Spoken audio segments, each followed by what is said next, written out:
Kuppam municipality నిజంగా ఆశ్చర్యం కలిగించే మున్సిపాలిటీ.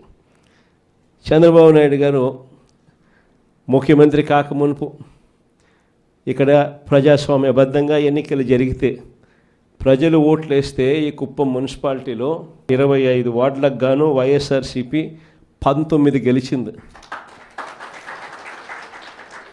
తెలుగుదేశం పార్టీ గెలిచింది కేవలం 6. మరి తెలుగుదేశం పార్టీ గెలిచింది కేవలం 6 అయితే 25లో 19 వైఎస్ఆర్ కాంగ్రెస్ పార్టీ తరపున ప్రజలు ఓట్లేసి వైఎస్ఆర్ కాంగ్రెస్ పార్టీని గెలిపించిన పరిస్థితులు ఉంటే మరి మున్సిపల్ చైర్మన్ ఎవరు కావాలి? వైఎస్ఆర్ కాంగ్రెసే పార్టీ తరపు నుంచే కావాలి కదా. కానీ అక్కడ కూడా దౌర్జన్యాలు, ఏ స్థాయిలోకి దౌర్జన్యాలు ఉన్నాయి అని అంటే ఏకంగా బెదిరించి మున్సిపల్ చైర్మన్ రాజీనామా చేయించి వాళ్ళ దగ్గర తీసుకోవడం, వాళ్ళ పార్టీలోకి తీసుకోవడం. అంతటితో కూడా ఆగిపోవడం లేదు.